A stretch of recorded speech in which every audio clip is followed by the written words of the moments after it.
We're going to continue studying quadratics today, and we're going to look at quadratic inequalities. And when we're solving a quadratic equation, we sometimes will use an algebraic approach, and sometimes we'll use an approach using the graph. And both of those approaches will also work for inequalities. The nice thing about quadratic inequalities is also going to be the same things that we like about linear inequalities, in that we solve them the same exact way. We're going to kind of pretend that our greater than or less than symbol is an equal sign, but much like with our quadratic equations, we first need this guy set equal to 0. So I have a pretty tough one to factor here. I have 4x squared minus 19x greater than or equal to a negative 12. And the first step, of course, is going to be to add the 12 to both sides so that it is equal to 0, even though we know it's greater than or equal to 0. And then I'm going to go through the process of factoring the left side of this. So I have factors of 4, which would be 2 and 2 or 4 and 1, and factors of 12, 1 and 12, 2 and 6, 3 and 4, where when I add them, I'm going to get a negative 19. So a nice thing that you can do to kind of help you through this factoring process is to look at the sign on the last number. If the sign on the C value is positive, then that means that the symbols inside will be the same. And they will both be whatever symbol is on B. So when I look at this, I say, oh, signs are the same. They're both negative. And then I'll start by opening up my parentheses like this, and I'll put a negative and a negative. I'm going to scroll down a little bit so you have a little bit more room to see. And now I get this middle number, remember, by combining my outer and my inner, what I just call my smile lines. And so I'll take factors of 4 and factors of 12, and in some order I'll multiply them and then add them together.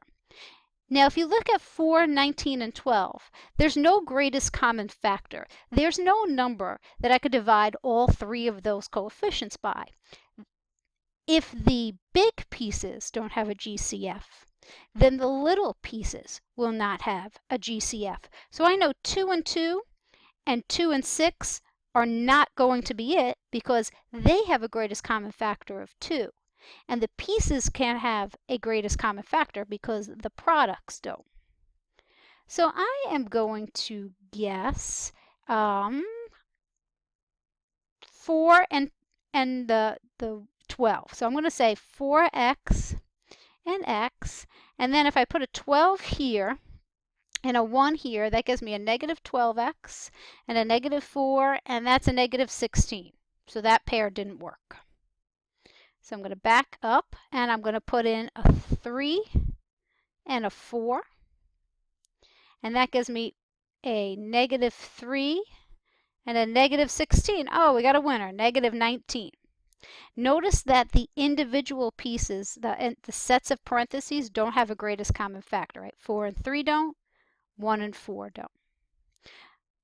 So now this is greater than or equal to 0. And I can kind of cheat a little bit now and use my 0 product property. I know if I'm multiplying these two things together and my output is a 0, somebody's a 0. So maybe it's the 4x minus 3 is equal to 0, which would give me a 3/4. Maybe it's the x minus 4, which would be a 4. And I know I put equal, and I did that on purpose. I'm not going to sketch it on the xy plane. I'm just going to use my x's because that's all I'm really concerned about here. Here's a 0. So here's my 3/4. And I'm going to extend this a little bit. And here's my 4. Now I know that the solutions are where my parabola will cut through the x-axis, right? Those are the roots, the solutions, the 0. So I'm looking at something like this. I also know, because this parabola has a leading coefficient that's positive, that my parabola would cut through and hit a min and then head back up. So I know it's a parabola opening up. So he looks something like that. I don't really care what my parabola looks like. I care about the direction that it's facing. I am looking for where my whole parabola is greater than 0. So what numbers generate y values that are greater than 0? Well, I'm above 0 here and above 0 here. So that means that as I'm traveling down my axis, if I'm looking for domain values that generate y values, f of x's, that are greater than or equal to 0, from negative infinity all the way out here at, let's say, negative 9999, up until I hit the 3/4, including the 3/4, I'll be above 0 or 0. After 3/4, I dip down and I have negatives, no good. But then I hit 4 again, and I'm 0, and then as I go on to positive infinity, I'll be positive again, and I'll be above 0. And that is my solution set. I'll always have an infinite number of solutions, not because my ranges are infinite, but because even if I was wedged in between here, it would be infinite, but that I have an infinite number of numbers between here, right? I can talk about 0.44, 0.4444, 0.4449, right? So you can keep going on and on.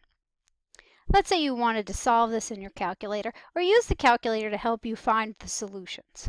You can go into your y equals, and I'm going to type in the version of the inequality that has it set equal to or greater than or equal to 0.